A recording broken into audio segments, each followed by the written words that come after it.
Na Fakulteti za filologijo Univerze v Beogradu v Srbiji je 19. in 20. oktobra potekala tretja konferenca ProSign, katere krovna tema je bila razvoj didaktičnih gradiv za učenje in poučevanje znakovnih jezikov. To področje je v Sloveniji precej neraziskano, saj so pedagoški delavci, ki uporabljajo slovenski znakovni jezik, maloštevilni. Maloštevilni pa so tudi gluhi učenci, ki uporabljajo slovenski znakovni jezik. Poleg tega se didaktika znakovnih jezikov naslanja na drugačne pristope kot didaktika govornih jezikov. Pri slednjih imata v nasprotju z znakovnimi jeziki papir in svinčnik precejšno vlogo. Ker znakovnih jezikov običajno ne zapisujemo, je na primer že preverjanje jezikovnega znanja iz slednjih drugačno. Osrednje teme konference so bile umeščanje znakovnih jezikov v skupni evropski jezikovni okvir, predstavitev jezikovnega profila uporabnikov znakovnih jezikov, usposabljanja učiteljev znakovnih jezikov, metode poučevanja in učenja znakovnih jezikov ter preverjanje in ocenjevanje znanja iz znakovnih jezikov. Konference se je udeležilo 158 gluhih in slišečih učiteljev ter tolmačev in raziskovalcev iz 36 evropskih držav.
Konferenca je ponudila veliko smernic, kot so strategije poučevanja, teoretični pogledi na znakovni jezik in kako skupni evropski jezikovni okvir in portfelj evropskega jezika vplivata na poučevanje.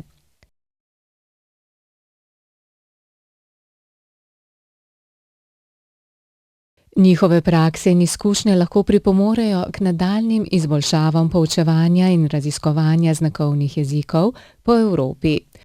Vsi, ki vas zanima raziskovanje znakovnega jezika, ste vabljeni na mednarodno konferenco Priročna slovnica o raziskovanju evropskih znakovnih jezikov, ki bo 16. novembra 2018 v dvorani v pritličju Ministrstva za kulturo.